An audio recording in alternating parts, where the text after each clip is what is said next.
Cek. Oke, Shalom, selamat malam teman-teman. Sehat? Penuh sukacita? Sudah makan? Belum ya? Oke, kita berjumpa lagi teman-teman. Semoga tidak bosan ya. Kita akan masuk ke dalam sebuah materi yang bagi saya sangat penting sebagai umat beriman tentunya ya. Yang membedakan kita umat beriman dan mereka yang tidak beriman adalah kita percaya bahwa akan ada kehidupan setelah kematian. Kalau kita tidak percaya ada kehidupan setelah kematian, buat apa kita beriman?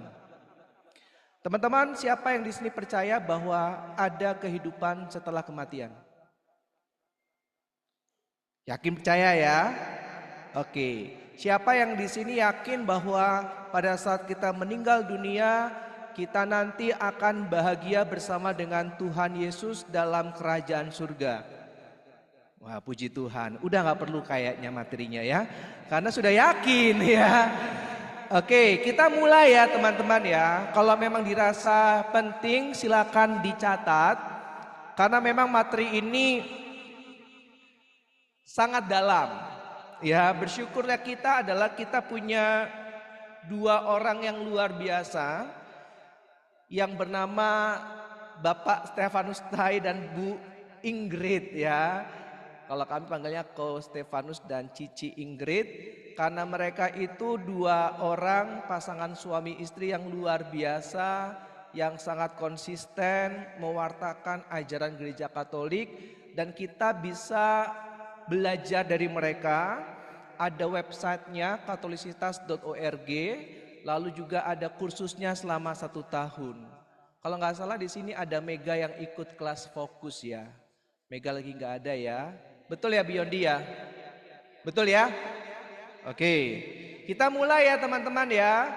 Ada yang lain yang ikut fokus selain Mega? Fokus itu, ini Mega ya. Apa ya, bisa dikatakan proses belajar selama 1 tahun benar-benar fokus pada ajaran gereja Katolik. Mega ikut angkatan berapa? Mega fokus?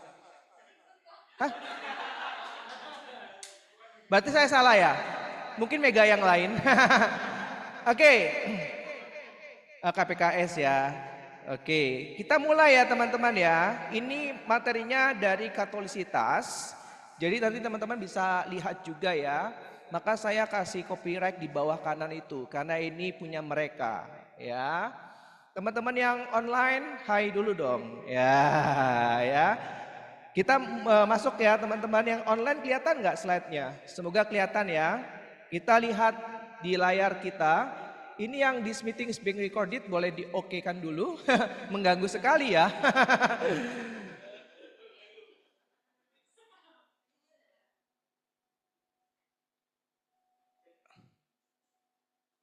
Ini yang ini mana nih? Maaf, pointer pinjaman soalnya. Lampunya di mana?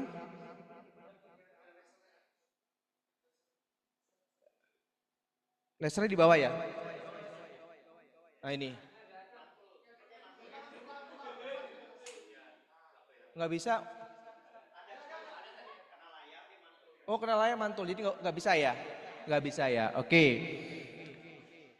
Teman-teman perhatikan ya, materi kita cukup banyak. Saya akan menjelaskan beberapa bagian yang kalau saya rasa tidak terlalu penting, ya penting semua sih.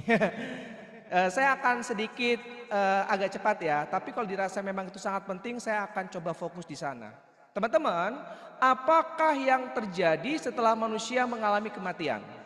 Perhatikan, kita hidup di dunia, ada 3 hal atau 3 kondisi di mana kita bisa merenungkan kita di mana. Yang pertama, manusia yang meninggal dalam kondisi dosa berat dan tidak bertobat, maka pada saat mereka meninggal, mereka langsung mengalami suatu pengadilan khusus namanya.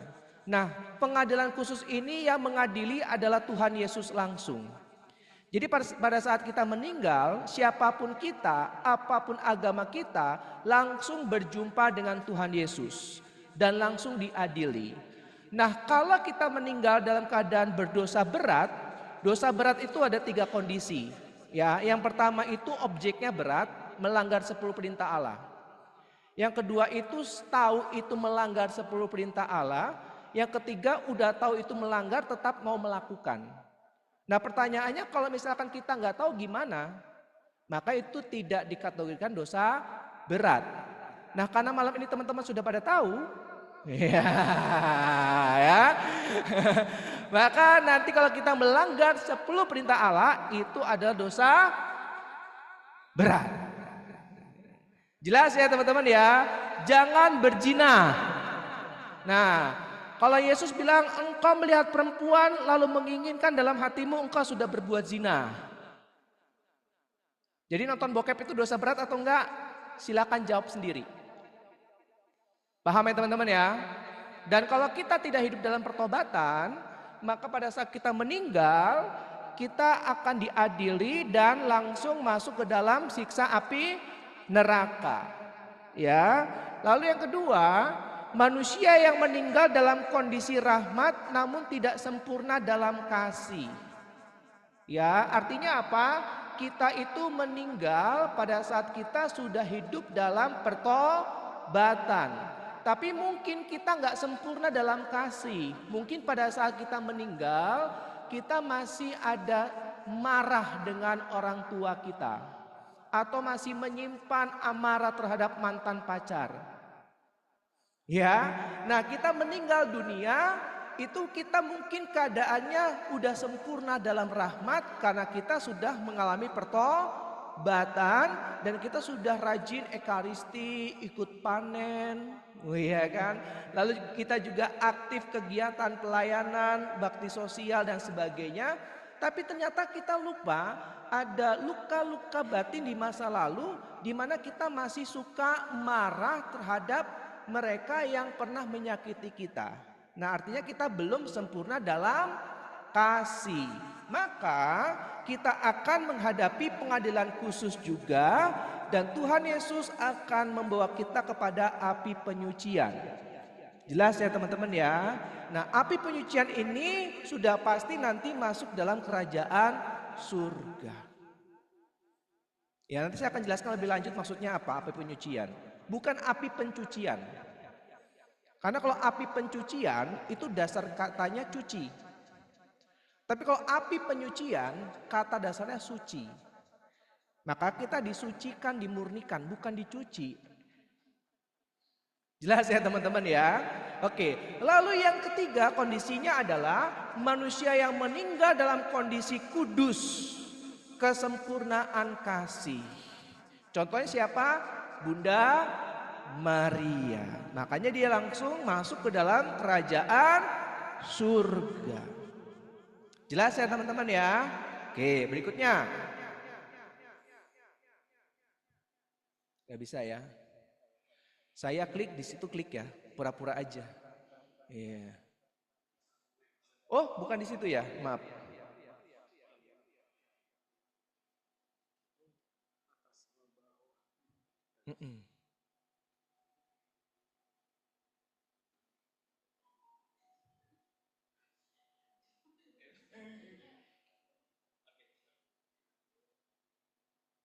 Ya udah, thank you ya. Nah, teman-teman ini diagram yang kedua. Perhatikan, saya nggak nyala ya lampunya ya. Teman-teman yang di online bisa melihat ya slide-nya ya. Kalau kita lihat di sini, hidup di dunia, mengalami kematian, lalu ada pengadilan khusus kan. Yang tadi ya, ini cuma gambarnya horizontal, tadi vertikal. Nah, langsung masuk ke surga, jiwanya dulu teman-teman. Paham ya? Nah, kalau misalkan yang di penyucian itu jiwanya, di surga itu jiwanya, di neraka juga jiwanya. Nah, maka di sini dilihat nih, ada kematian, pengadilan khusus, ada 3, surga, api penyucian, lalu neraka. Lihat nggak garis birunya? Kelihatan kan ya? Tadi udah dijelaskan di slide sebelumnya. Kalau surga itu dalam keadaan rahmat dan sempurna dalam kasih. Kalau api penyucian itu dalam keadaan rahmat tapi belum sempurna dalam kasih, tapi nanti pasti akan masuk dalam kerajaan surga. Lalu kalau neraka itu dalam keadaan dosa berat dan tidak hidup dalam pertobatan. Nah, maka pada saat nanti ada datangnya akhir zaman, kedatangan Yesus kedua kalinya, ada yang disebut dengan pengadilan umum. Kelihatan nggak? Paham ya teman-teman ya? Jadi ada berapa pengadilan? Dua. Pengadilan khusus dan pengadilan umum. Pengadilan khusus itu pada saat kita meninggal dunia. Pengadilan umum atau pengadilan terakhir pada saat datangnya akhir zaman. Kedatangan Yesus kedua kalinya. Nah, pada saat akhir zaman, perhatikan, purgatorium atau api penyucian itu dihancurkan. Jelas? Dunia juga dihancurkan. Berarti tersisa apa? Surga dan neraka. Paham ya teman-teman ya? Saya ulang sekali lagi ya. Pada saat akhir zaman, kedatangan Tuhan Yesus yang kedua kalinya, ada dua kondisi, yaitu neraka dan surga. Sedangkan dunia dan purgatorium itu dimusnahkan. Nah, disinilah terdapat pengadilan umum di mana terjadi perpisahan antara kambing dan domba. Ingat teman-teman, pada saat Yesus mengatakan tentang ilalang dan gandum, kan murid-muridnya bilang kan, kenapa kok ilalang itu tidak dicabutkan? Lalu Yesus bilang apa? Jangan dicabut, karena kalau dicabut gandum juga ikut tercabut. Ingat kan perumpamaan itu kan? Nah, itu maksudnya adalah kenapa kok masih ada orang jahat di dunia ini? Kenapa kok nggak dimusnahkan saja? Kenapa kok nggak hanya orang baik saja yang ada di dunia? Karena memang belum waktunya. Paham ya teman-teman ya? Kalau nanti ada yang tanya, kalau Tuhan ada, kenapa kok ada orang jahat?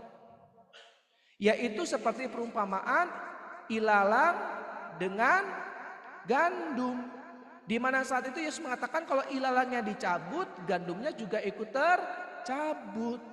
Nah, makanya kapan itu terjadi? Pada saat akhir zaman. Yesus memisahkan mana ilalang, mana gandum, mana kambing, mana domba, mana orang jahat, mana orang baik. Jelas ya teman-teman ya? Yang jahat, ilalang, kambing itu akan dimasukkan ke dalam api neraka. Yang gandum, domba, orang baik akan masuk dalam kerajaan surga. Nah, nanti pada saat mereka sudah dipisahkan, yang domba lihat, yang jiwa yang di surga dan jiwa di api penyucian itu dipanggil pada saat pengadilan umum. Lihat tanda merahnya, kelihatan nggak? Jelas ya? Yang jiwa di neraka juga dipanggil. Jadi semuanya dipanggil jiwa-jiwa itu. Lalu dipisahkan mana yang neraka, mana yang surga. Nah, kalau kita lihat panah ke atas, yang domba itu akan masuk surga. Langit dan bumi yang baru itu bukan hanya jiwanya, tapi juga dengan tubuh kebangkitannya. Makanya dalam syahadat rasul mengatakan, aku percayakan Roh Kudus, gereja Katolik yang kudus, persekutuan para kudus, pengampunan dosa, kebangkitan badan. Nah, kebangkitan badan itulah yang nanti pada saat akhir zaman. Jelas teman-teman? Nah, sedangkan yang di neraka itu tubuhnya juga ada, cuman beda tubuhnya. Nanti saya akan jelaskan di bagian slide berikutnya. Sampai sini paham ya teman-teman ya? Jadi para kudus di surga itu baru jiwanya. Nah, sekarang saya pengen tanya, yang tubuh dan jiwa siapa di surga? Bunda Maria dan Yesus. Tepuk tangan dong. Paham ya teman-teman sekarang ya? Paham ya? Makanya kan kalau kita pernah doa rosario, peristiwa mulia yang keempat, Maria diangkat ke surga dengan ini pada rendah hati nih. Padahal kan setiap hari doa rosario ya. Enggak ya? Doa rosario peristiwa mulia yang keempat. Bunda Maria diangkat ke surga dengan tubuh dan jiwanya. Ini pada nggak doa rosario kayaknya ya. Tubuh dan jiwanya. Karena Bunda Maria bangkit juga dibangkitkan dengan tubuhnya. Jelas ya teman-teman ya? Oke, berikutnya. Nah teman-teman, apakah yang terjadi setelah manusia mengalami kematian? Perhatikan, mayoritas orang mati sebelum akhir zaman. Ada jeda waktu antara kematian kita dengan kebangkitan badan di akhir zaman. Jadi ada jeda waktunya teman-teman. Apa yang terjadi segera setelah kematian? Apakah jiwa kita hanya menunggu sampai dengan akhir zaman?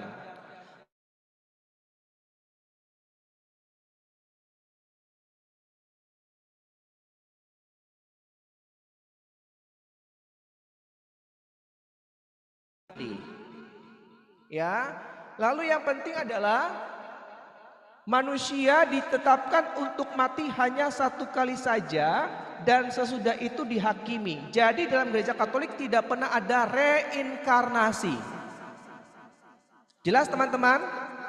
Kenapa? Karena dalam Ibrani 9 ayat 27 Paulus mengatakan bahwa manusia itu hanya mati sekali saja dan sesudah itu dihakimi. Jadi kita tidak mungkin ada reinkarnasi. Yang berikutnya, kita akan diminta mempertanggungjawabkan segala perbuatan kita. Jadi teman-teman, iman tanpa perbuatan hakikatnya adalah mati. Kalau kita percaya kepada Yesus tapi kita perbuatannya negatif, penuh dengan kejahatan, penuh dengan tipu muslihat, maka itu akan dipertanggungjawabkan. Meskipun kita beriman pada Kristus. Maka pertanyaan lebih dalam, apakah kita yang sudah dibaptis dalam gereja Katolik udah pasti selamat? Jawabannya tidak. Paham teman-teman? Karena yang dilihat bukan hanya iman tetapi juga perbuatan. Oke. Nah, saat itu jiwa kita akan menerima akibat dari keputusan pengadilan ini. Inilah yang disebut dengan pengadilan khusus. Jadi pada saat kita menghembuskan nafas terakhir, jiwa kita langsung berjumpa dengan Tuhan Yesus. Jelas ya teman-teman ya? Oke, berikutnya. Masih nggak mau ya?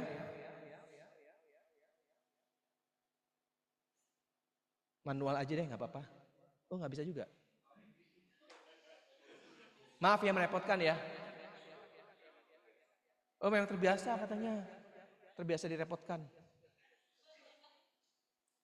Nah, sekarang api penyucian. Ini yang seringkali teman-teman kita yang Kristen Protestan itu mengatakan, oh, ngaco itu Katolik ajarannya gitu kan. Dasarnya apa purgatorium katanya. Dasarnya apa api penyucian? Itu mah ada-adaan aja gereja Katolik. Nah, saya jelaskan teman-teman. Menurut Katekismus Gereja Katolik, artikel 1030 sampai dengan 1032 mengatakan, kita baca bareng-bareng yuk teman-teman yuk, biar saya nggak capek. 1, 2. Purgatorium atau api penyucian, bukan pencucian ya, adalah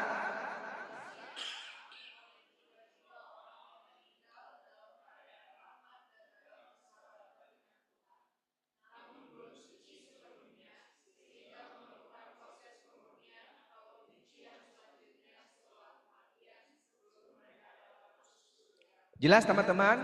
Jadi dikatakan purgatorium adalah suatu kondisi yang dialami oleh jiwa-jiwa orang yang meninggal dalam keadaan apa? Rahmat namun belum suci. Teman-teman, seandainya amit-amit kita pulang dari panen, kita meninggal dunia. Kita kan belum suci kan? Mungkin tadi pagi kita habis marah-marahin driver Grab misalkan.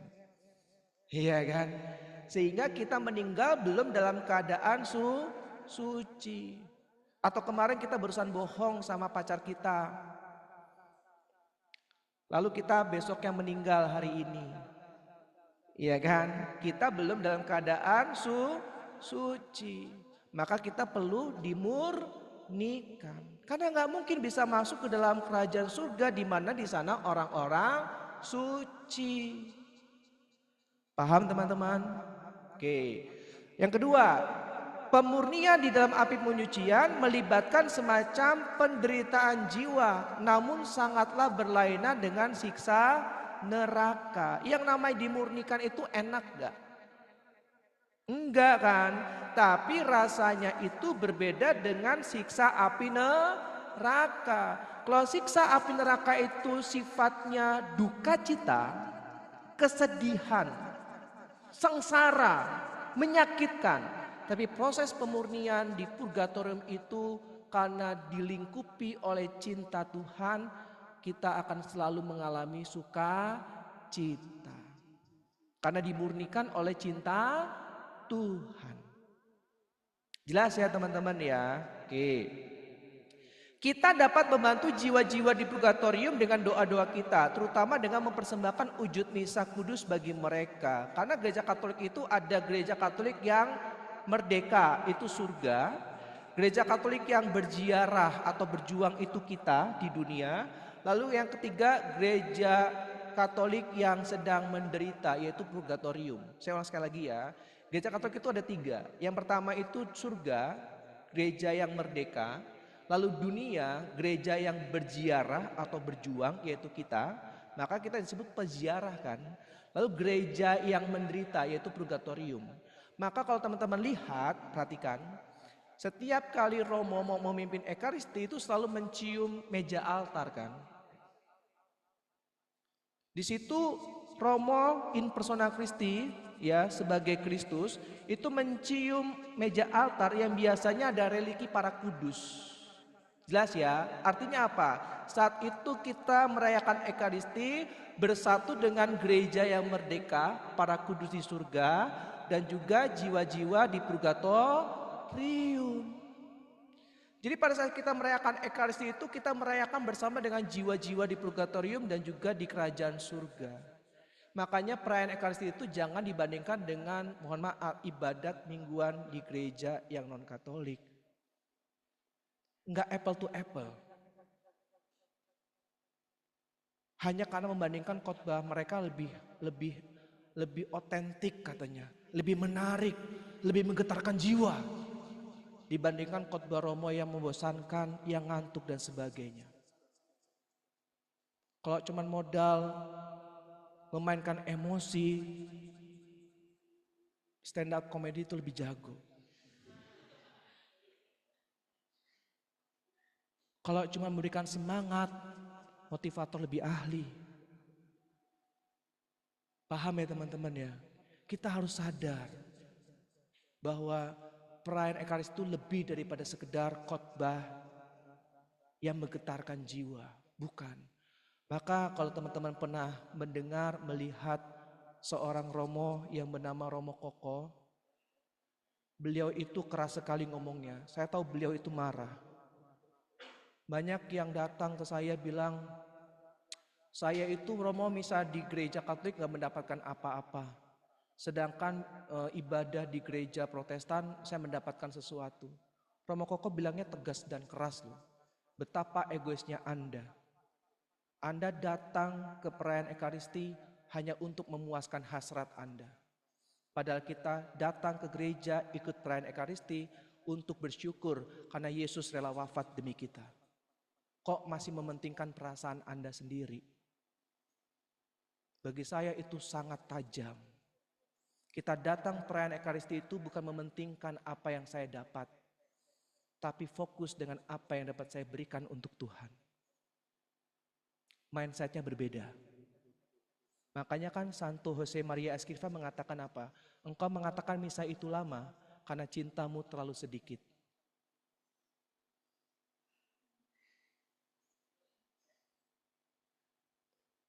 Oke, lanjut ya, lanjut dulu ya.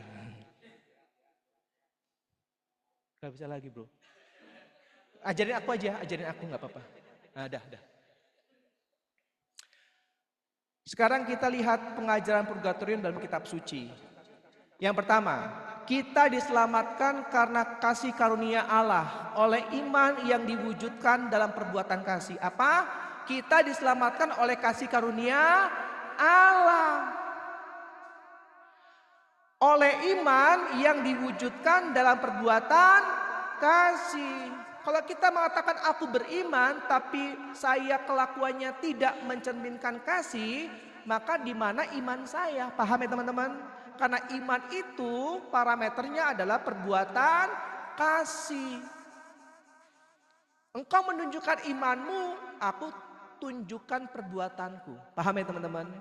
Karena iman tanpa perbuatan hakikatnya adalah mati. Maka kalau kita ingin menunjukkan iman, itu bukan dengan teori, tapi dengan kata-kata dan perbuatan yang penuh dengan kasih. Tak semua orang sempurna dalam kasih saat wafatnya. Maka keadilan dan belas kasih Allah mensyaratkan adanya pemurnian setelah kematian. Jadi Anda dan saya meninggal itu gak pernah sempurna teman-teman. Tadi siang aja saya jemput anak saya kesel sama anak saya. Itu udah salah. Anak saya tiba-tiba waktu saya jemput, istri saya kan jenguk baby yang kedua di rumah sakit kan, di NICU, harapan kita naik kereta. Saya jemput ke Gading Serpong, anak saya yang pertama sekolah di Gading Serpong. Lalu pada saat saya jemput, udah sampai rumah sakit Bethesda, papa mau pipis katanya. Kenapa gak bilang dari tadi Joska? Kenapa gak bilang di sekolah? Saya sibuk cari plastik. Iya kan? Ngedumel dalam hati. Ini anak kerjain banget gitu kan. Itu udah salah loh. Lalu misalkan saya datang ke sini meninggal dunia. Saya dalam keadaan tidak sempurna dalam kasih. Paham teman-teman? Kenapa pada ketawa nih? Jadi saya juga tidak sempurna dalam kasih. Karena tadi siang saya ngedumel dalam hati. Ini anak repotin banget gitu kan. Nanti teman-teman kalau udah punya anak tahu sendiri gimana repotnya. Iya kan? Iya loh. Kenapa gak bilang pada saat tadi di sekolah kan. Udah sampai di jalan ya kan baru bilang gitu kan. Nah akhirnya saya sadar. Oh artinya saya belum sempurna dalam kasih. Oke. Coba buka Ibrani 12 ayat 14.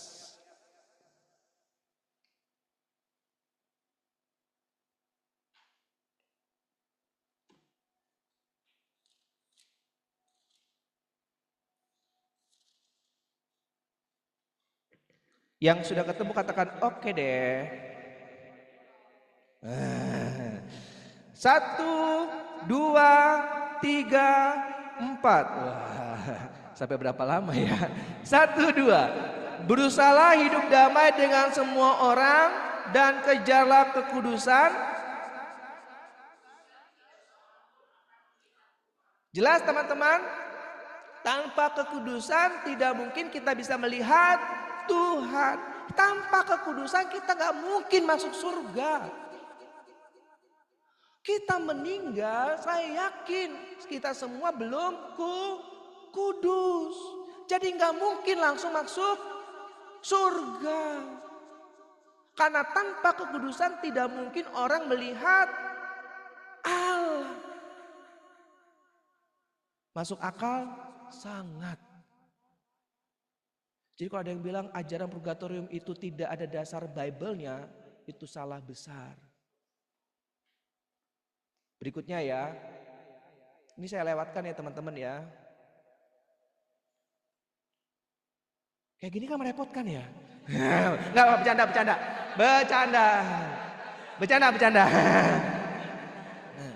Nah kan?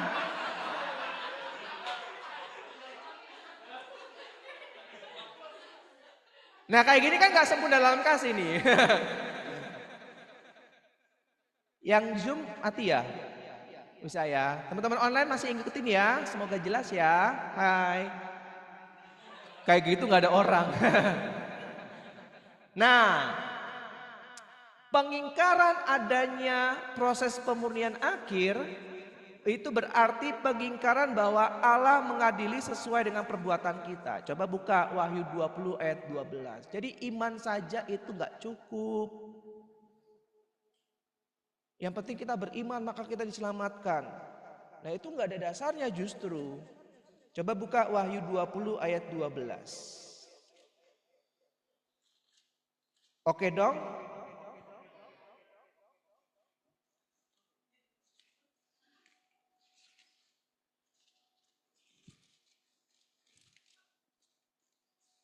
Oke ya, 1, 2. Dan aku melihat orang-orang mati besar dan kecil berdiri di depan tahta itu, lalu dibuka semua kitab dan dibuka juga sebuah kitab lain, yaitu kitab kehidupan.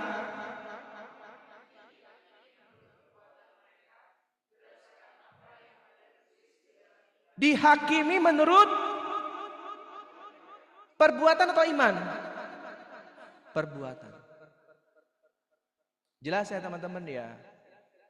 Tolong diingat ayat-ayatnya. Jadi kalau ada yang tanya dasarnya apa, kita bisa bantu jawab. Ya, oke. Dan kasih serta kekudusannya yang tidak dapat dicemari. Berikutnya, ini poin yang sangat penting. Purgatorium ada itu karena keadilan dan belas kasih Allah. Karena kalau tidak ada purgatorium, ingat tadi bahwa tanpa kekudusan orang tidak mungkin bisa melihat Allah. Maka pada saat kita meninggal belum dalam keadaan kudus, kalau tidak ada purgatorium, maka kita akan masuk neraka. Paham teman-teman cara berpikirnya? Justru purgatorium itu ada karena keadilan dan kasih Allah. Karena tanpa kekudusan orang tidak bisa melihat Allah. Maka kita meninggal belum dalam keadaan kudus, masih penuh dengan dosa. Kalau tidak ada purgatorium, maka kita akan masuk neraka. Karena kita tidak kudus, maka kita tidak bisa melihat Allah. Bersyukurlah kita memiliki purgatorium. Oke, jelas ya teman-teman ya. Maka di sini ditulis ya, jika yang ada hanya surga dan neraka dan hanya orang yang sempurna saja yang dapat masuk surga, sungguh sedikitlah jumlah orang yang masuk surga.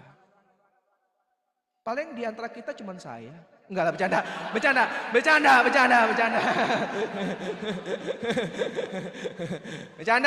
Bercanda ya teman-teman online ya, bercanda.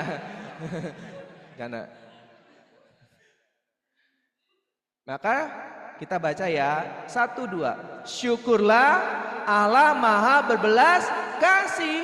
Orang-orang yang meninggal dalam keadaan rahmat namun belum sempurna tetap dapat masuk surga walaupun perlu dimurnikan terlebih dahulu.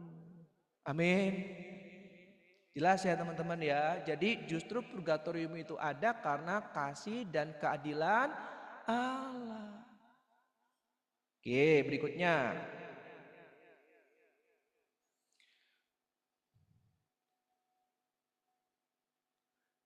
Loh kok udah sampai ke sini? Bener ya? Oke, sekarang poin berikutnya. Buka dulu Matius 12. Harusnya materi ini ada. Ayatnya ayat-ayat cinta. Ayat 32. Matius 12 ayat 32. Ini saya sampai jam berapa ya, Valen? Iya. Sedap. Oke dong. 1, 2. Apabila seorang mengucapkan sesuatu menentang anak manusia,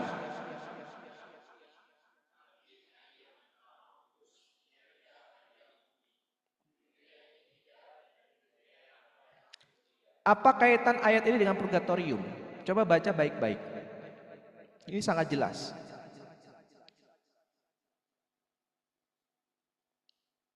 Apa kira-kira kaitannya?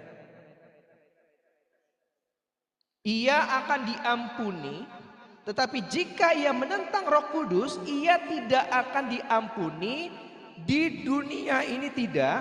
Dunia ini apa berarti? Bumi kan? Lalu dan di dunia yang akan datang pun tidak. Di mana itu? Surga tidak mungkin ada pengampunan dosa. Karena orang-orang yang udah masuk ke surga itu tanpa dosa. Neraka nggak mungkin ada pengampunan. Namanya juga siksa kekal. Orang-orang yang sudah tidak mungkin bisa diampuni. Berarti ada kondisi di mana ada kehidupan setelah kematian yang dosanya bisa diampuni.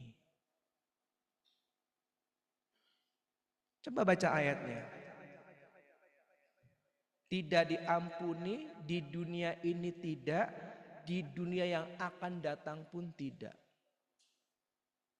Nah, jelas teman-teman? Semoga semakin bingung. Ya, semakin jelas ya. Semakin jelas ya. Oke? Wajahnya kayaknya penuh dengan tanda tanya. Nanti ya Q&A ya. Semoga nggak ada. Oke, sekarang masuk ke sini. Sedang di akhir dunia kelak, end game ya, karena tema kita end game. Maka ada yang disebut dengan pengadilan umum atau pengadilan terakhir. Ya. Nah, artinya apa? Pengadilan di hadapan semua makhluk tentang perbuatan baik dan jahat tiap orang. Kita buka Lukas 8 ayat 17. Baca aja, udah saya tulis. 1, 2. Sebab tidak ada sesuatu yang tersembunyi yang tidak akan dinyatakan, dan tidak ada sesuatu yang rahasia. Yang kedua, seluruh bangsa akan dikumpulkan di hadapan Kristus dan ia akan mengadili semua orang, memisahkan yang baik dari yang jahat, seperti memisahkan domba dari kambing. Tadi udah dibahas kan? Tadi pengadilan umum kan? Ya, jelaskan. Lalu yang ketiga, merupakan semacam pengumuman hasil pengadilan khusus di hadapan segala makhluk, memberikan penghargaan ataupun penghukuman terhadap jiwa dan badan. Jadi gampang gini teman-teman. Nanti akhir zaman, end game, kan setelah pengadilan khusus kan ada 3 kondisi kan? Apa aja tadi? Neraka, purgatorium, dan surga kan? Nah nanti waktu akhir zaman Yesus datang kedua kalinya, itu dunia, bumi itu akan dimusnahkan. Kayak Thanos, iya kan? Hancur semua. Lalu purgatorium juga akan dimusnahkan. Tersisa surga dan neraka. Jadi nanti pada saat pengadilan umum, Yesus duduk sebagai raja mengadili. Joy, dulu waktu di bumi, ya, dia suka kencing sembarangan. Nah, itu semua terang benderang. Maka dikatakan tidak ada, perhatikan, sesuatu yang tersembunyi yang tidak akan dinyatakan. Jadi nanti pada saat pengadilan umum, dosa kita yang hanya kita sendiri yang tahu itu akan disingkapkan di pengadilan umum. Dan di hadapan semua manusia.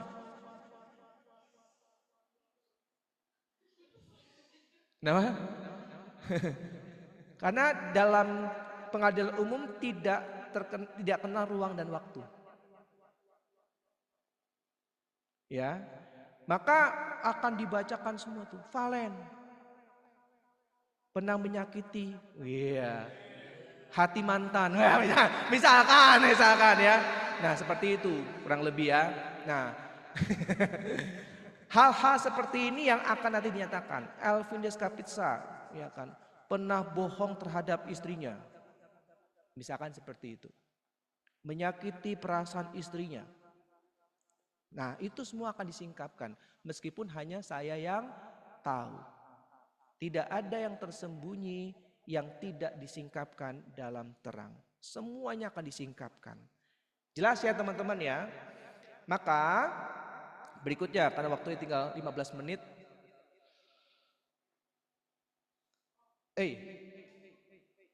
Boleh.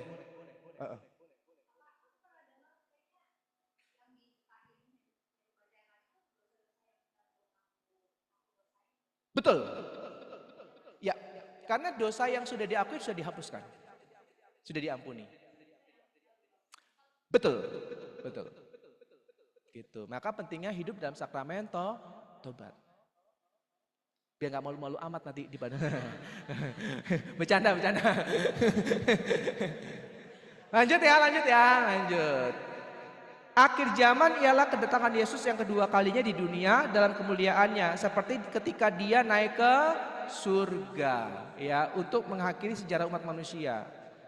Ini ciri-ciri akhir zaman teman-teman. Tapi yang penting nanti akan saya jelaskan lebih lanjut. Tadi udah ya, semua orang akan diadili perbuatan mereka. Yang setia masuk surga, yang tidak setia akan masuk neraka. Ya, tubuh dan jiwanya ya pada saat akhir zaman. Nah, Apakah manusia dapat tahu kapan akhir zaman? Jawabannya tidak. Yesus pun tidak tahu. Nah mungkin banyak orang bertanya, kalau Yesus Tuhan, kenapa dia tidak tahu datangnya akhir zaman kan?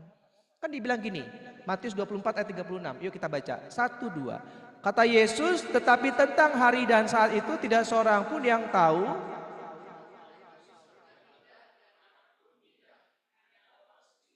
Nah ini kan menjadi ayat andalan buat menyerang Yesus kan.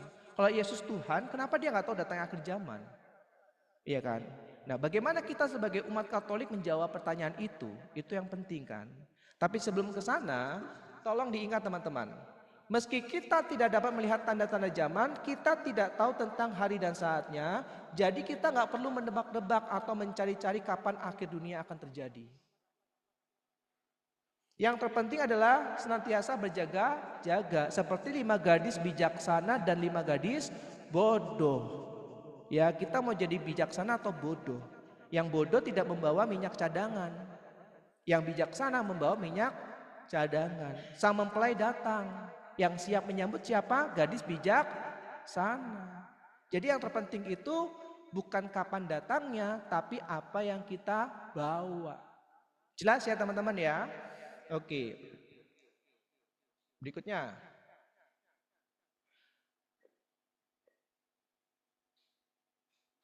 Nah, tahukah Tuhan Yesus akan hari dan saatnya akhir zaman? Jawabannya sebenarnya tahu. Sebagai sang kebijaksanaan Allah, tentu Tuhan Yesus mengetahui hari dan saatnya akhir zaman. Namun tadi ya, kenapa Pak Yesus mengatakan anak pun tidak tahu? Maka untuk menjawab pertanyaan itu, Gereja Katolik mengacu pada penjelasan Santo Gregorius Agung. Nah, silakan ini difoto. Karena cukup panjang, mohon maaf saya harus lewatkan. Karena waktu tinggal 10 menit. Ya, jadi kalau misalkan nanti teman-teman ada waktu, baca, ini jawabannya. Ya, perlu objek gak?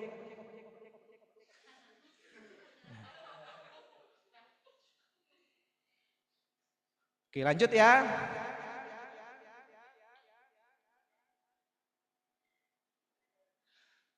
Silakan dicatat. Saya akan menjelaskan sekitar 5 ciri akhir zaman seperti apa. Ya, jadi nanti teman-teman bisa tahu nih.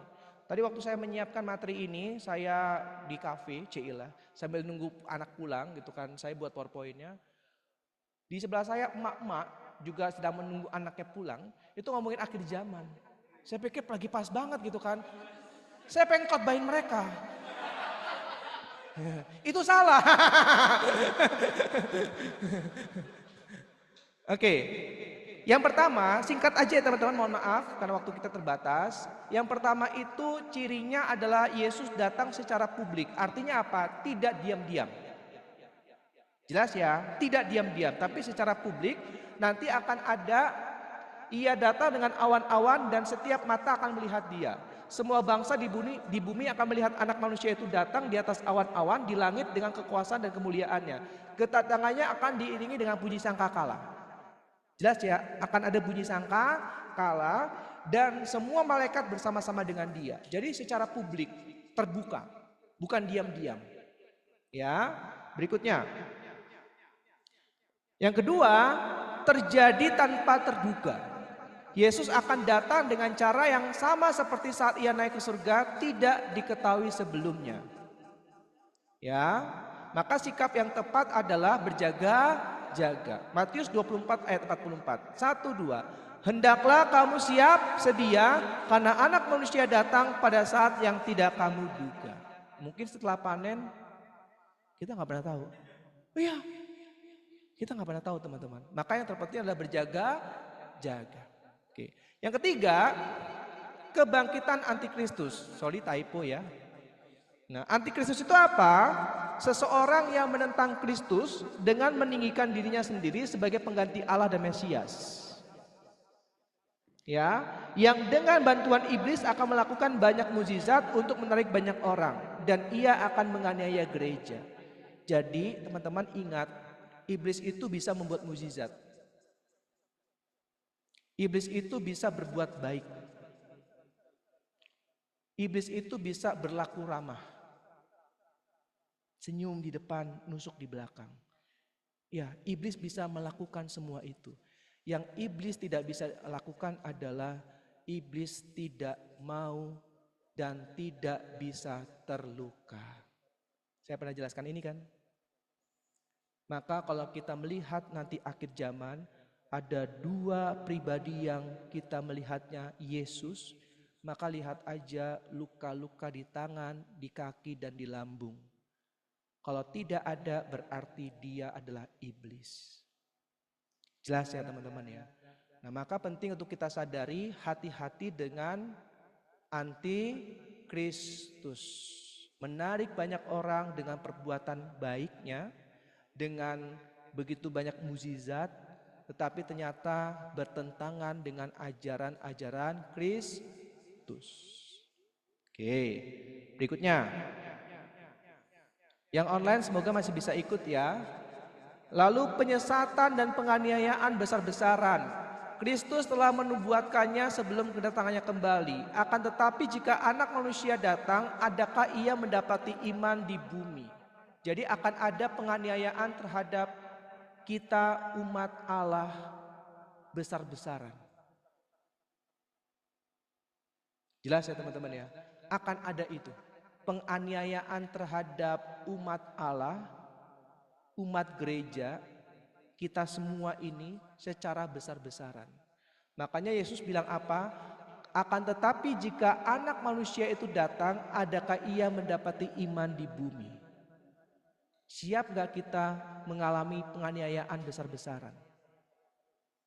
Sebelum kedatangan Kristus yang kedua, banyak orang akan meninggalkan iman Kristiani.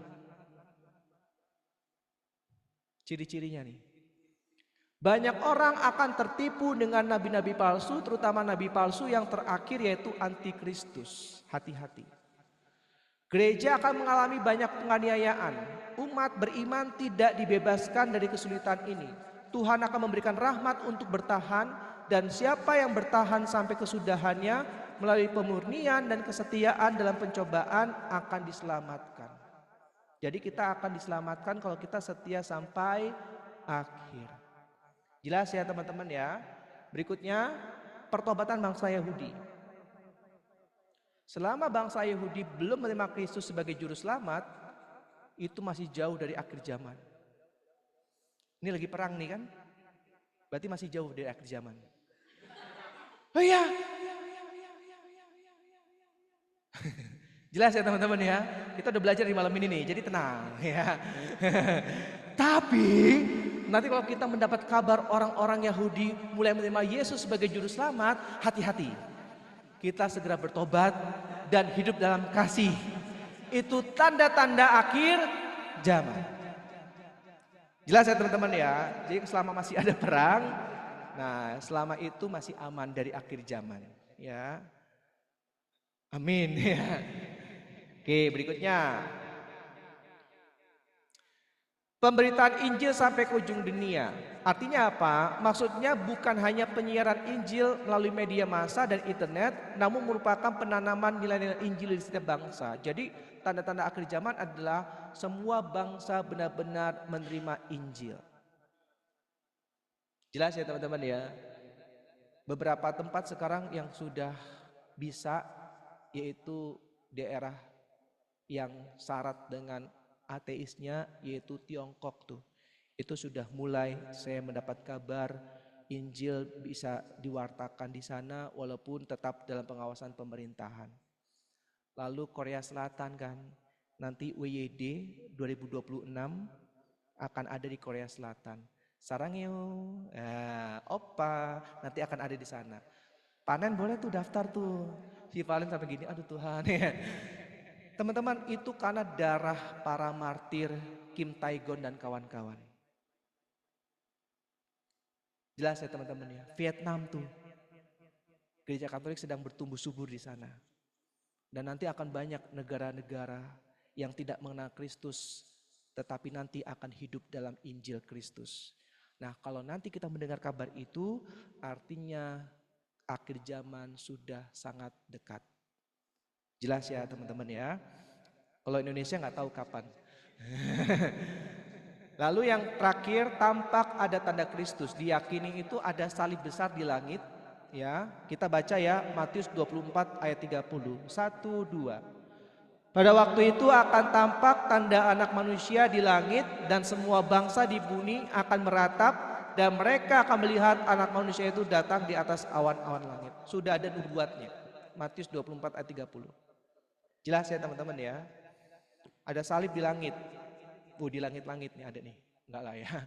Nah, itu tanda akhir zaman. Oke. Ada bencana alam yang dahsyat. Ya, gelombang laut yang dahsyat.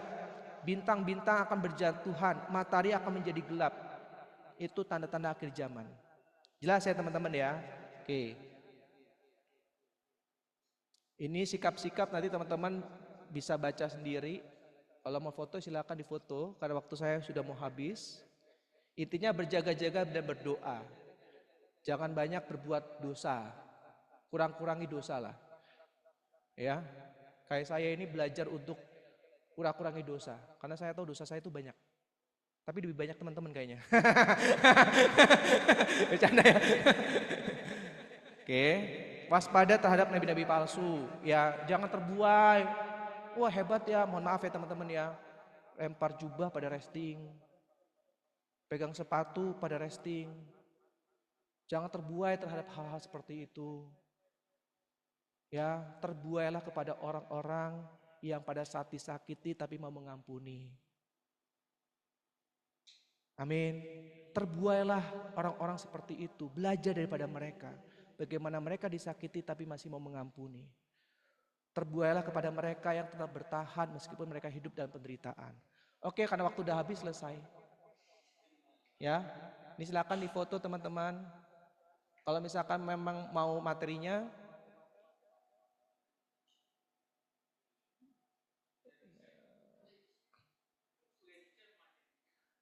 terakhir boleh ya Valen ya. Kalau nggak boleh saya tetap lanjut nggak apa-apa. Ini yang saya pernah janji 2 minggu lalu kan. Ada 4 ciri tubuh kebangkitan. Ini saya tulis nih. Yang pertama adalah tidak dapat menderita. Jadi kalau kita udah menggunakan tubuh kebangkitan, nggak akan pernah mengalami yang namanya sakit. Jelas ya. Yang kedua, subtilitas, yaitu kodrat yang rohani atau spiritual. Artinya apa?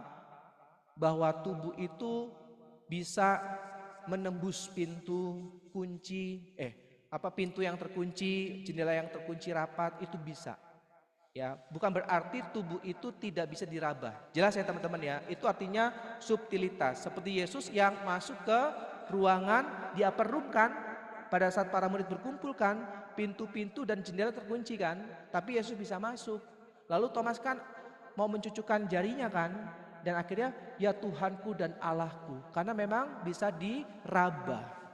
Jelas ya teman-teman ya. Oke, berikutnya agilitas, kemampuan tubuh untuk mentaati jiwa dengan kemudahan yang sempurna dan gerakan yang cepat. Maka ini bertentangan dengan beratnya tubuh duniawi yang dikondisikan oleh hukum gravitasi.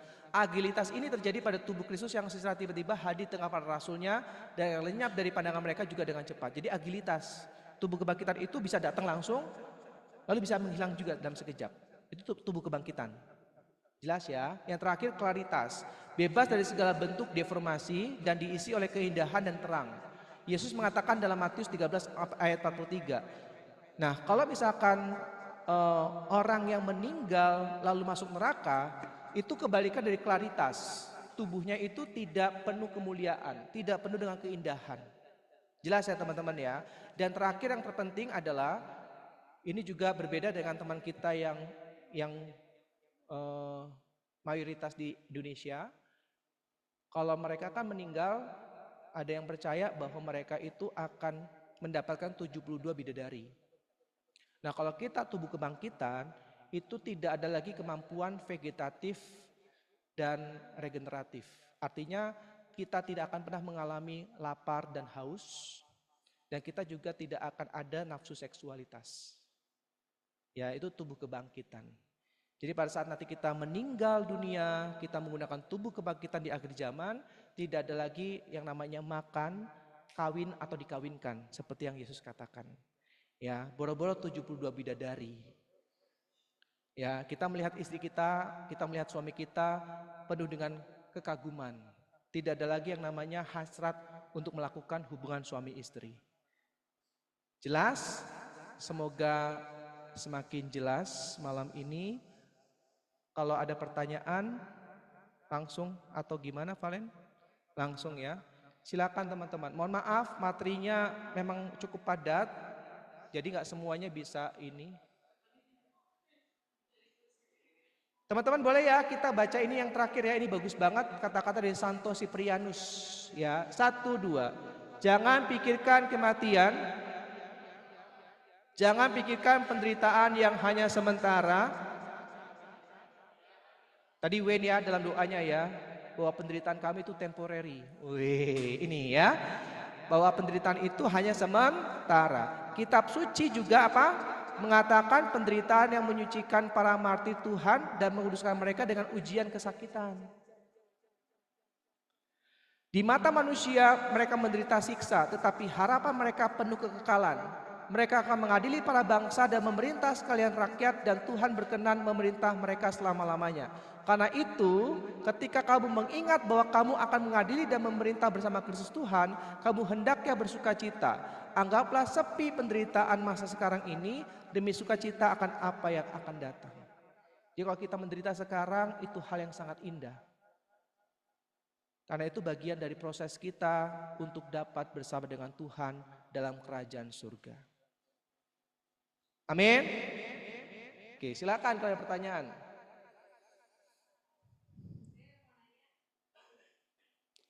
Nah, silakan. Yang online juga kalau mau tanya silakan ya teman-teman online ya. Malam kok, ini mau nanya kalau kan tadi dibilang kalau di surga itu ada yang bangkit tubuh dan jiwa itu ada dua, Yesus dan Bunda Maria. Nah tapi kan di kitab suci kan juga dibilang si Nabi Elia juga bangkit bersama badannya gitu. Nah itu gimana kan juga ada Nabi Elia gitu. Menurut pandangan Koko gimana? Dan juga waktu Yesus bangkit di kitab suci, ya di kitab suci dibilang kalau orang-orang kudus juga ikutan bangkit. Jadi kesannya kayak orang kudus yang dulu meninggal belum bisa masuk surga karena nunggu Tuhan, karena nunggu Yesus. Begitu Yesus bangkit dia juga ikutan bawa orang kudus yang dia dulu lagi nunggu itu, yang udah meninggal cuma belum surga karena nunggu Yesus. Berarti kan sekarang di surga itu ada banyak orang gitu. Iya, gimana menurut Koko itu? Bagus nih. Cara berpikirnya nyambung, korelasinya bagus. Semoga bisa jelas nih ya. Saya agak hati-hati karena takut nanti teman-teman salah konteksnya. Kita harus memahami konteks perjanjian lama itu dari sudut pandang yang berbeda. Ya, konteks perjanjian lama itu harus kita melihatnya dengan kacamata para penulis perjanjian lama yang ribuan tahun yang lalu. Jelas ya teman-teman ya. Jadi kita nggak bisa menggunakan kacamata kita sekarang untuk menafsirkan perjanjian lama yang ditulis ribuan tahun yang lalu. Ya, sehingga kita butuh buku-buku tafsir yang ditulis oleh para ahli yang sudah melakukan penelitian, yang sudah studi untuk bisa menafsirkan perjanjian lama. Saya agak khawatir kalau Nabi Elia itu ditafsirkan beneran bangkit dengan tubuhnya, sedangkan tidak mungkin bisa masuk dalam kerajaan Allah kalau Yesus belum turun ke dunia, wafat dan bangkit. Karena tidak ada seorang pun yang dapat datang kepada Bapa melalui Yesus. Jadi pintu surga itu masih tertutup sampai Yesus hadir, mengalami penderitaan, wafat dan kebangkitan. Jelas sampai sini ya. Jadi saya agak ragu kalau misalkan Nabi Elia itu bangkit dan masuk ke surga dengan tubuh kebangkitan. Karena saat itu surga masih tertutup rapat. Jelas ya. Nah, bagaimana menafsirkan Elia yang digambarkan dalam kitab suci masuk ke dalam surga dengan tubuhnya? Nah, itu harus baca buku tafsir lebih dalam. Ya, sesuai dengan konteksnya kenapa penulis menuliskan itu. Tentu yang nulis bukan Elia. Ya kan?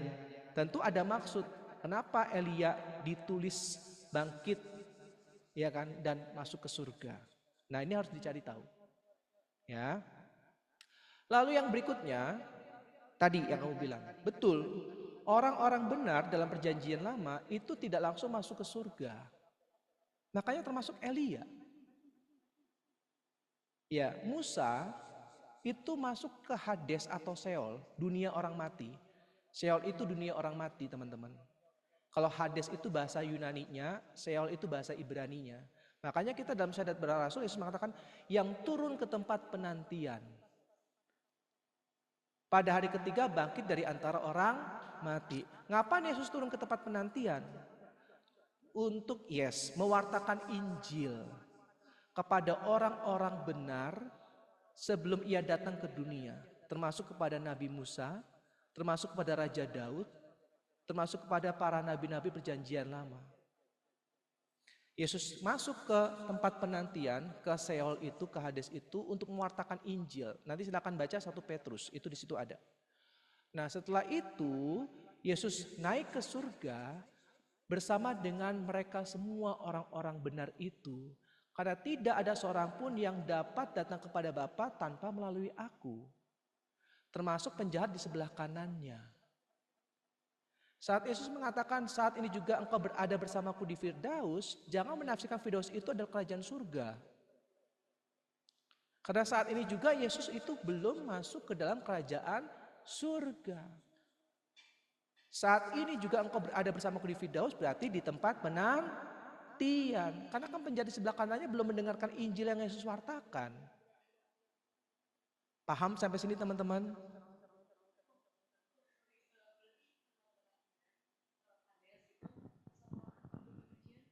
Nah, ini bagus. Jadi pertanyaan kamu itu benar. Ya, bahwa yang masuk ke dalam kerajaan surga pada saat Yesus bangkit dari kematian, Yesus naik ke surga berapa lama sih setelah kebangkitannya?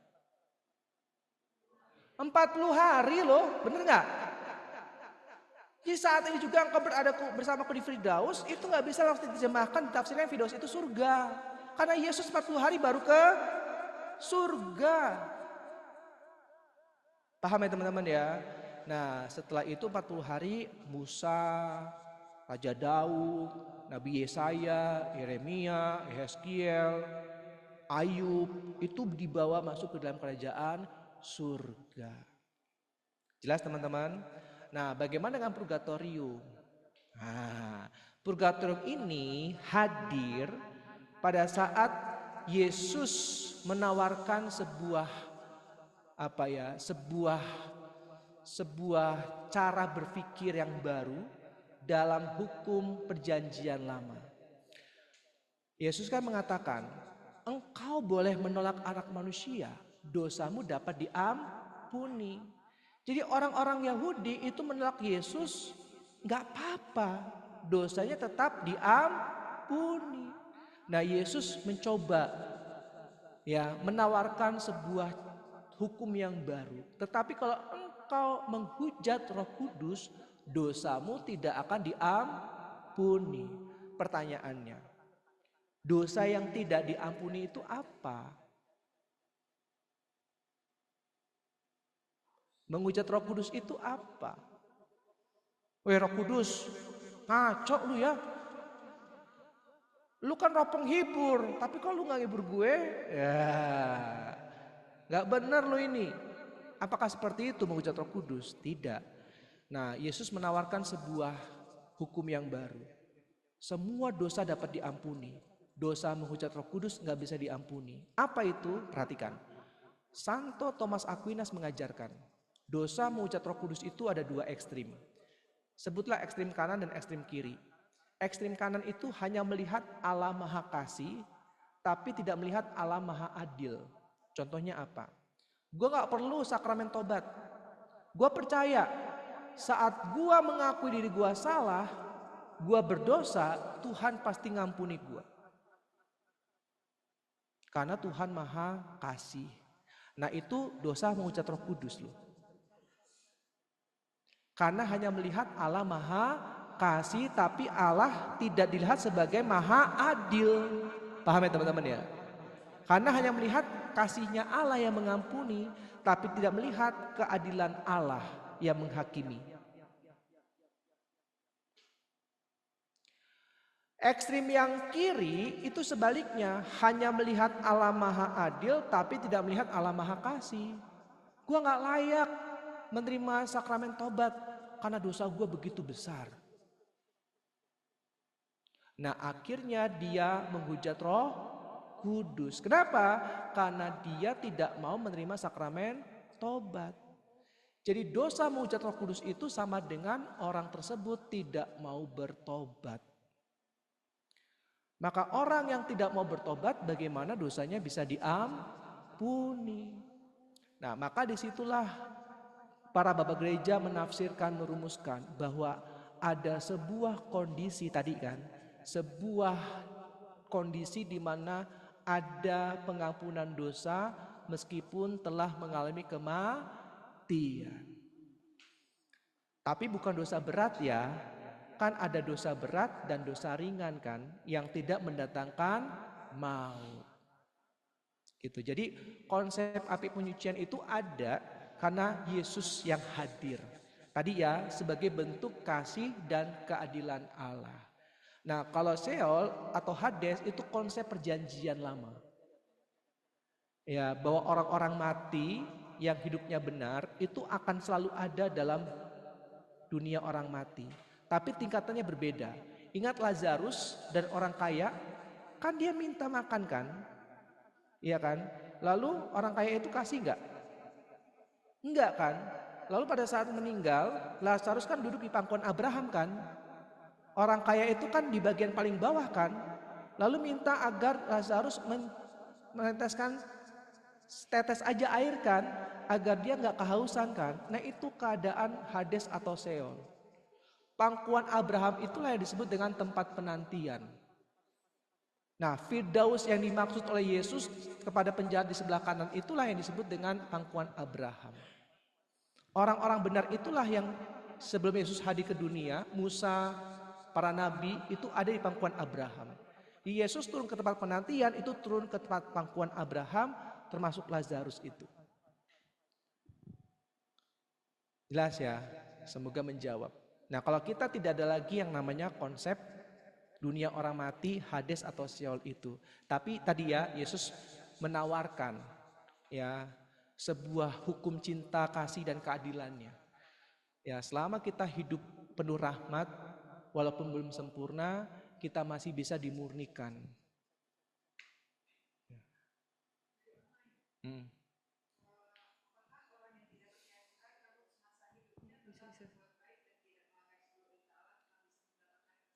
Bisa.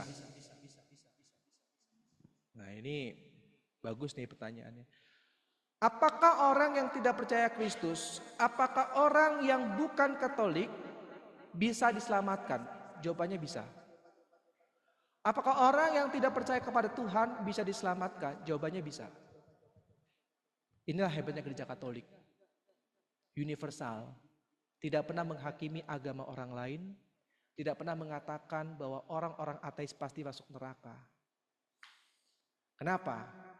Tadi saya ngobrol panjang lebar sama Valen di jalan tentang extra ecclesia nulla salus. Singkat aja ya, karena materi kalau dijelaskan begitu panjang. Gereja Katolik itu ada yang kelihatan dan tidak kelihatan. Apalagi ini ya, yang kelihatan itu kita, yang dibaptis dalam gereja Katolik. Ya, kita semua nih yang sudah dibaptis dalam gereja Katolik. Tapi ada yang gereja Katolik tidak kelihatan, yaitu mereka yang tidak dibaptis dalam gereja Katolik. Kalau mereka selama hidup tadi pertanyaannya bagus sekali, berbuat baik, berbuat benar, hidup dalam keadaan rahmat, hidup dalam pertobatan, maka Allah akan menghubungkan gereja Katolik yang tidak kelihatan ini dengan caranya yang misterius untuk bergabung dengan kita, gereja Katolik yang kelihatan. Karena tidak mungkin ada keselamatan di luar Kristus. Karena Kristus adalah kepala, gereja adalah tubuhnya. Dan tubuh tidak pernah terpisah dari kepala. Maka tidak mungkin ada keselamatan di luar gereja Katolik. Karena gereja Katolik adalah sarana keselamatan.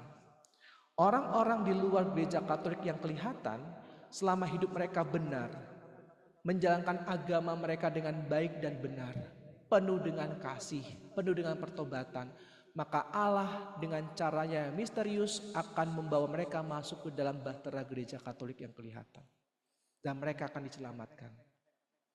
Tapi sebaliknya, kita yang sudah berada di batra ini, tapi kita hidupnya begajulan, penuh dengan dosa berat, ya, tidak pernah hidup dalam pertobatan.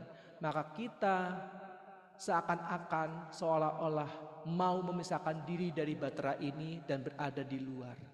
Jadi bukan Allah yang tidak mau menyelamatkan mereka, tapi mereka yang mau keluar dari batra itu. Makanya dosa yang tidak dapat diampuni, yaitu menghujat Roh Kudus, artinya semua dosa bisa diampuni, kecuali mereka yang tidak mau bertobat. Semoga menjawab ya. Jadi jelas ya teman-teman ya. Jadi kalau kita ngomong soal extra ecclesia nulla salus, tidak ada keselamatan di luar gereja, itu benar. Kalau gitu gereja Katolik eksklusif dong. Nah, kita yang sudah belajar malam ini tentu bisa menjawabnya. Jelas ya teman-teman ya. Oke, semoga menjawab. Silakan.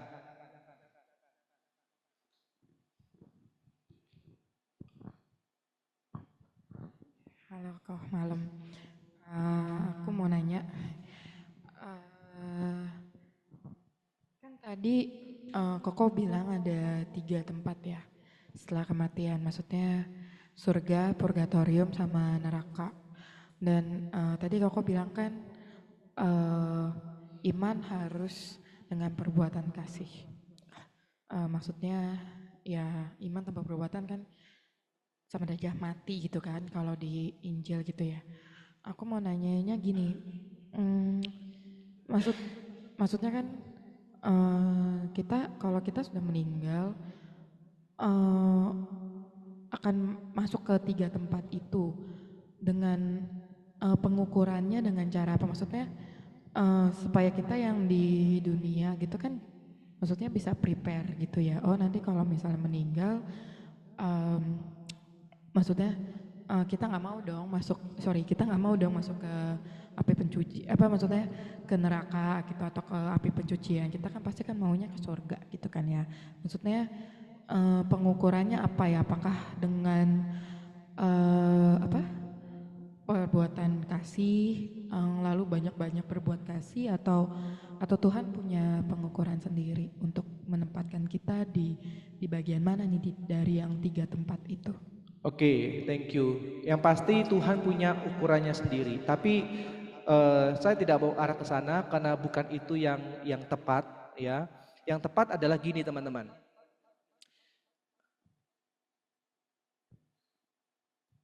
Ada dosa yang dapat diampuni, ada dosa yang tidak dapat diampuni. Tadi udah jelas ya, dosa yang tidak dapat diampuni itu maksudnya apa. Lalu ada dosa pribadi, ada dosa asal. Nah, dosa asal ini sudah dihapuskan pada saat kita menerima sakramen baptis kan. Nah, tetapi ada dosa pribadi. Dosa pribadi ini ada 2, dosa berat dan dosa ringan. Tadi udah dosa berat kita udah jelas ya, ada 3 parameternya kan. Nah, sekarang ke dosa ringan. Dosa ringan itu dapat diampuni pada saat kita meninggal dunia yang belum sempat diakui dalam sakramen tobat. Jelas tadi ya. Nah, tetapi perhatikan, dosa berat yang sudah kita akui dalam sakramen tobat, itu konsekuensinya tetap ada. Perhatikan kalimatnya, konsekuensinya tetap ada, dosanya hilang, tapi konsekuensinya tetap ada. Misalkan gini, saya membunuh, misalkan ya, teman saya sendiri. Lalu keluarga teman saya mengampuni saya. Walaupun saya diampuni, tapi konsekuensinya masih ada nggak? Saya masuk penjara kan? Walaupun keluarga sudah mengampuni saya, tapi tetap ada konsekuensinya. Sama seperti dalam sakramen tobat. Saat saya mengakui diri saya berdosa, lalu saya mendapatkan rahmat sakramen tobat, dosanya sudah diampuni, tapi konsekuensinya masih ada. Perhatikan, kalau dosa berat itu konsekuensinya kan neraka. Tapi kalau kita sudah menerima sakramen tobat, konsekuensinya itu didegradasikan namanya. Dari siksa api neraka menjadi proses pemurnian. Jelas ya? Nah, proses pemurnian ini teman-teman itu dimulai bukan pada saat kita di purgatorium, tapi dimulai pada saat kita hidup di dalam dunia. Salah satu proses pemurnian itu adalah dengan hidup dalam penderitaan. Makanya kan kita bahas 2 minggu lalu kan Kisah Rasul 14 ayat 22. bahwa untuk masuk dalam kerajaan surga kita harus mengalami banyak sengsara. Maka bersyukurlah kita boleh menderita. Ya, Filipi 1 ayat 29, karena penderitaan itu adalah sebuah karunia. Saya bisa bilang kayak gini teman-teman, saya lagi menderita. Loh iya kan? Omong kosong kalau saya bilang penderitaan itu membawa saya semakin dekat dengan kerajaan surga. Lu pernah menderita gak Vindes? Gak pernah. Bullshit dong lu. Paham ya teman-teman kan? Kalau saya bilang bahwa penderitaan itu dapat membawa saya masuk dalam kerajaan surga. Lu pernah menderita gak Vindes? Gak pernah. Berarti kan lu gak terbukti. Lu belum mengalami itu. Jadi teman-teman bersyukur kalau Anda pernah menderita, walaupun penderitaan itu bukan karena kesalahan Anda. Paham ya teman-teman ya? Tapi kalau penderitaan itu karena kesalahan Anda, itu gak membawa kita pada kerajaan surga. Jadi proses pemurnian itu sudah ada pada saat kita berada di dalam dunia. Berikutnya, konsekuensi itu bisa dikurangi kalau kita berbuat baik. Amal kasih. Kalau teman kita yang muslim namanya pahala. Tapi amal kasih perbuatan baik tidak pernah bisa menghapus dosa. Jelas teman-teman? Tapi konsekuensi dosanya bisa. Sampai sini jelas teman-teman? Oke, silakan. Ya maksudnya jadi kalau misal di dunia. Habis ya? Habis.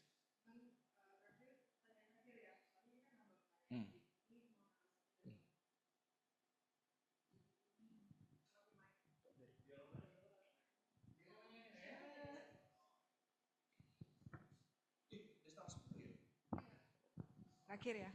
Apakah nabi palsu itu bisa disamakan dengan para penglihat di zaman modern yang meramalkan penglihatan ini dan itu menurut karunia mereka yang mereka rasa itu benar meski bertentangan dengan ajaran gereja, apalagi mereka juga mengaku sebagai orang Katolik, semacam orang indigo dan sebagainya macamnya kok. Saya nggak berani mengarah ke sana, tapi intinya bahwa orang-orang yang merasa dirinya bisa meramal tentang masa depan, lalu membuat dirinya, memposisikan dirinya agar orang lain bergantung dan percaya kepadanya, bagi saya itu adalah antikristus. Paham ya maksudnya ya? Jadi bukan masalah dia indigo, bukan masalah dia punya kemampuan untuk melihat masa depan. Yang masalah adalah dia atau mereka memposisikan diri untuk mereka orang-orang itu bergantung kepadanya dan percaya kepadanya. Tidak membawa orang-orang itu percaya kepada Kristus. Itu yang jadi masalah. Tidak ada yang salah dengan orang indigo. Tidak ada yang salah dengan orang-orang yang bisa melihat masa depan. Tapi akan menjadi salah kalau orang tersebut memposisikan diri agar orang-orang percaya kagum kepada kehebatannya, tapi tidak membawa orang-orang itu pada pertobatan dan semakin percaya kepada Kristus. Itu yang salah.